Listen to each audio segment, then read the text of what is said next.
Hello friends, welcome back to the story creator. Today I'm here to tell you a horror story. So, first of all, like and subscribe the channel and plug in your headphone for a better experience. Let's start the story with a horror topic. My shadow started moving first. Have you ever noticed your shadow lagging behind you like it's just a fraction of a second late? Yeah, because if your shadow ever moves before you do, you are already in a trouble. This isn't a campfire story. This is something that happened to me, and by the end of this video, you might start paying very close attention to the floor beneath your feet.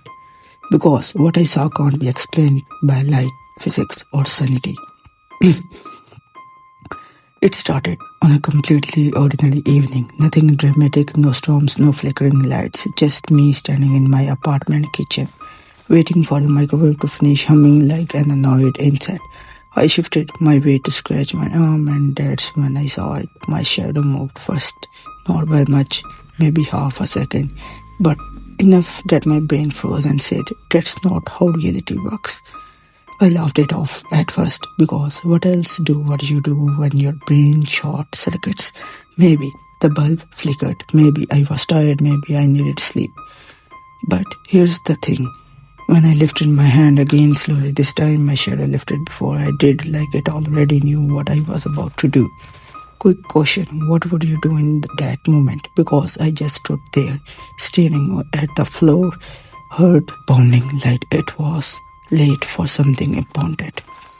Over the next few days, I tested it, small movements, tilting my head, tapping my foot. Every time, the same result. My shadow anticipated me, not followed, anticipated, and the worst part, it was getting better at it.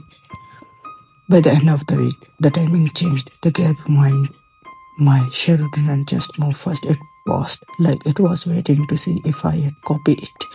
That's when the fear stopped being subtle. Shadows aren't supposed to hesitate. They don't make decisions. They don't lean when you are standing still. Mine did.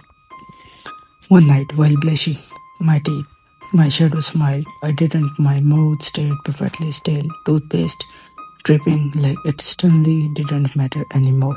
I blinked hard, convincing. Stress was finally winning, but the smile stayed wider than mine could ever stretch, and then it vanished, snapping back into the place. And the moment I dropped the toothbrush, sleep became impossible. Everywhere I went, I checked my reflection and my shadows like they were two separate suspects in a crime scene. I ever changed my lighting, warm bulbs, cool bulbs, lamps instead of overheads. Didn't matter. The shadow adapted like it was learning me. And here's a fun thought. If shadows are copies, what happens when the copy gets better than the original? Things escalated fast. One morning, I woke up standing in my living room, no memory of getting there. The couch was moved, the curtains were open, and the sun cast a long shadow across the wall, already pacing. When I didn't move, it kept moving. That's when I realized something horrifying. It didn't need to awake anymore. I tried filming it. People always say, "Why didn't you record?" I did. The footage showed nothing unusual, just me standing there frozen while my shadow behaved perfectly normal. Because whatever this thing was, it didn't want witnesses, or maybe it didn't want competition. The final night came quickly. No build up, no warning music. I was standing in the hallway when my shadow stepped up forward and didn't stop. It peeled itself off the floor like wet paper lifting from concrete. No pain, no sound, just the sudden understanding that I was no longer alone in my body.